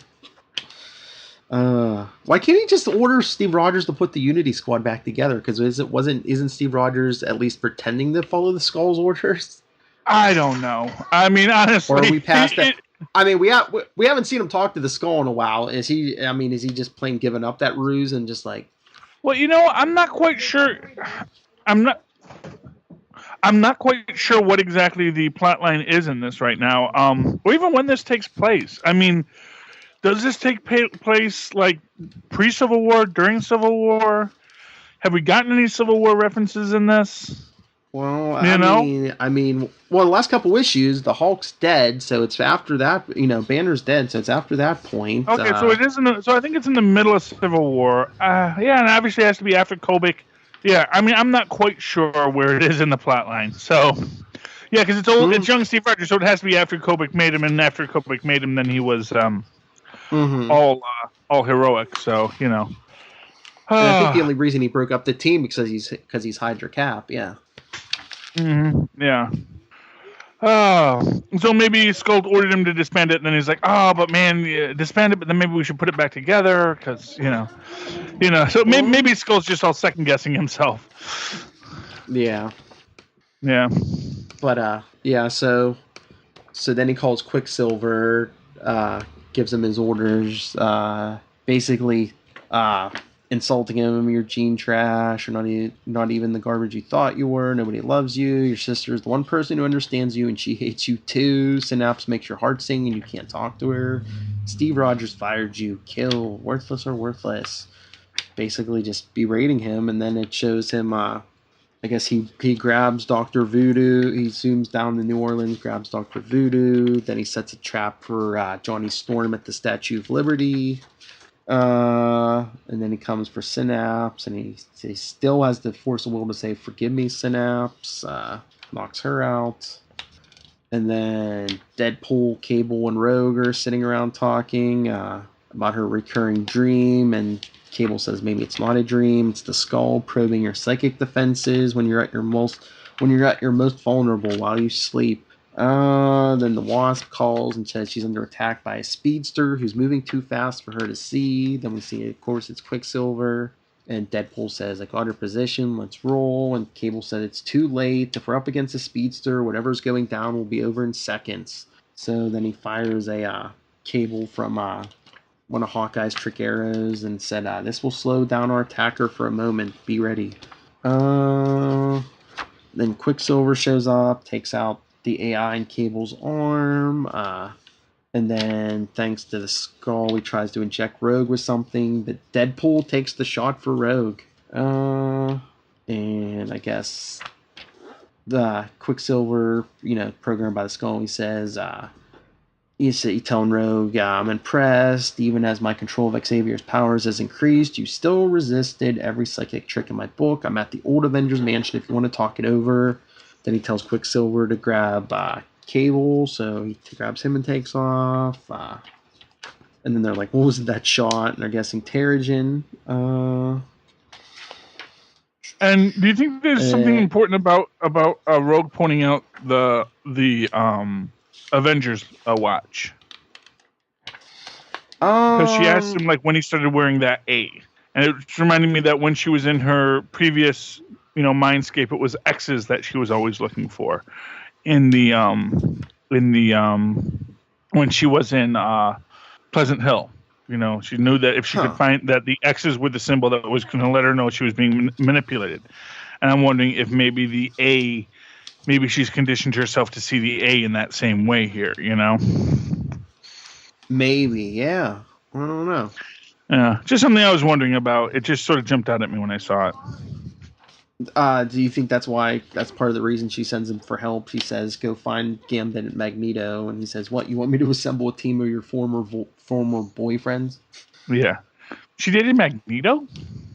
There was an on again, off again flirtation thing. I don't know if anything came of it. Because it was weird. I know Magneto was interested in her for a while, but then she was kind of dating this clone of Magneto, or she was. Oh. They were. I don't know. It was all weird, very weird. Those X books, I tell you. Yeah. So she tells him, yeah, go get them because when she says when Charles had cards to play when he had cards to play when he needed them the most, he deployed Nightcrawler, Wolverine, Sunfire, and that entire second generation of X-Men when the first class fell. You're my ace, Wade.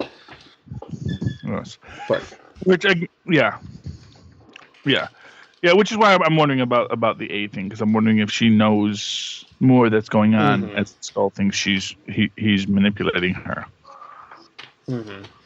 So yeah, then she goes to the Avengers Mansion, and she thinks she's attacking the Skull, but then she sees it's the Human Torch. And then he's like, it would be hilarious to watch you kill your teammate. He says, how can you trust anything you see? And that's when it looks like, from a distance, Deadpool puts a bullet through the Skull's head. Then she sees Xavier telling her he's proud of her. I'm so proud of you, Rogue. You saved me. And she said, I promised I wouldn't let you down. But really, it's the Skull. And he says, we have much work to do and not much time to do it. And she says, I'm with you all the way. To be continued. So yeah, thumbs up. This one's really weird because you don't know, what's real and what isn't, which I guess is the same for put you in Rogue's shoes. Well, yeah, exactly. But I think that maybe she has a clue for herself that she's looking for, a way that she knows, and maybe that was the whole thing. That maybe she knew when that could be her clue when Deadpool comes back, that's her telling herself that it was actually this other thing. Okay. Mm-hmm. So 2 more books. My God, this is taking forever. What do you want to do next? Thor or Black Panther? Which do you want to close on? Thor or Black Panther? I don't know. Well, do you want to do Black Panther and I'll do Thor to close it out? Either way is fine by me. Okay, so Black Panther. Man, this was so close to being my pick. It really was. I mean, honestly, like I say, this is such a fantastic tale of just the epic scope of Wakanda. What pushes Hulk over the edge is that it is that personal tale. And I do think, I guess on some levels, personal tales do always kind of trigger you a little bit stronger. But it's really great. Now, what's weird is I thought that the Prophet had gotten killed in the last issue, but I guess not. I guess they didn't decide to kill him. But we see the Prophet and this old woman in this place, and he's like building a place for them to be. Meanwhile, we see the Blackbirds, which is we find out is actually now Shuri. She has this as the secondary form, where she can turn into blackbirds and fly. And then we see her coming. She sees her mother, Ramonda, who is being prayed over and, is in the medical bay after the attack on her. And then we see that basically, T'Challa is, putting her back in charge. She is the queen. He is not the king. She is the one who is in charge. And that's the way it's going to be. And she's basically talking to, the other soldiers about what her plans are and how she's going to achieve peace through this. And we cut to the rebels and the Dor Mahjeh, and Io and Nika are kind of having this debate because, of course, the rebels have been being basically thugs, mistreating the young women in the conquered lands, and Nika and Io are like, that's not cool. We will not trade one oppressor for the next. And you basically get this whole the whole thing of this episode is that you can seek a revolution with the most noble pursuits, and then basically realize your pursuits ganganon, because at the end of the day, revolution is fine, but of course, revolution is also messy. You can't change the world and remain pure, or at least that's what you can't change the world through revolution and remain pure, I guess, is the counter argument. There are many ways to change the world, but that it maybe needs to be a more ordered and structured system of parliamentary procedure, not just trying to overthrow, the king who should not be, that no one man should have so much power. And then we cut to, once again, who they're basically, he's, the rebel and the Mind Witch are having the conversation. We're basically go over this, that, they don't want to deal with what they have to deal with to do this, but we will. And then they go to the Nagandan border region where their army is awaiting, and the Mind Witch basically gives them the magical inspiration to be, hope is the hilt, hate is the sword, but hope is the hilt. And together, the sword of the people is unsheathed. We then cut to Nika speaking, basically addressing the people of Wakanda, that they're returning the soldiers they had captured because they do not wish war with Wakanda. They are the daughters of Wakanda. They simply want to have their own peace. And then Nika runs away from Io. Io is, what is going on, and the old woman that is sort of their tribal elder in this group, tells her to let her go, and now, she has turned away from her birthright. And then, who should appear to Nika but Shuri? And she tells her, tell me a story, little one, for in the end, it is only the story that matters. It is, I said it before, I'll say it again, this Ta-Nehisi Coates, he seems to be a pretty decent writer. I think the guy's got a future in comic books. Fingers crossed for this guy. It is just really great, well-written, well-experienced book. And I mean, any other week, this is a pick of the week easily. I just think that She-Hulk just pushed it out. It is a great and powerful book, and I really love it. So, thumbs up. Oh yeah, thumbs up. That brings us final book. The Mighty Thor number 14. Yes. And who gets a shout out in this book, Phil? The Beyonder? Yeah. Pretty cool there, huh? Yeah. That was another thing that was interesting in Black Panther, that they mentioned the Beyonders again. And actually, I think someone else mentioned a Beyonder somewhere in one of these books. I'm not even quite sure which book it was that the Beyonder got mentioned. Was it in Thunderbolts or Infamous Iron? I don't know. There might be a reason for that. Yeah. I do think the man's coming back, but but in Black Panther they mentioned that when they're talking about the revolutionaries and how they have no sense of Beyonders or makers, Mm-hmm. and the things that the king has to deal with. But of course, and then again, let me make this great point about that it is a moral impossibility, this revolution, but the monarchy is a practical immorality, so it's very good. But yes, so getting back to Niflheim. Niflheim. 3 days ago, the whole Beyonder connection is what is his name? Who's our main bad guy here? He takes the curse armor from Algrim and gives. Yeah. What is his name? He's the guy from the movie. Malekith. Malekith. Yeah. Malekith. Yeah, but he gives.